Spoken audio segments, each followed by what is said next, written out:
राज्यातील शेतकऱ्यांसाठी आजच्या दिवसभरातील सकाळच्या झटपट आणि ठळक बातम्या।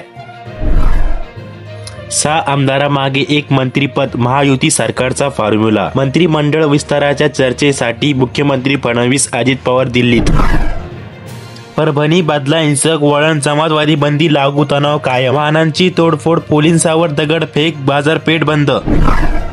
सरियातून 75 भारतीयांना सुटका। पीक पाहणीसाठी डिजिटल नोंद, सहाय्यकाची नियुक्ती 100% नोंदणीसाठी महसूल विभागाचा पुढाकार।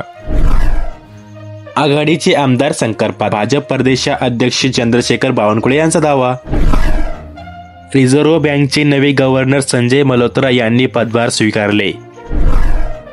ॲमेझॉन करणार स्टार्टअपमध्ये मोठी गुंतवणूक।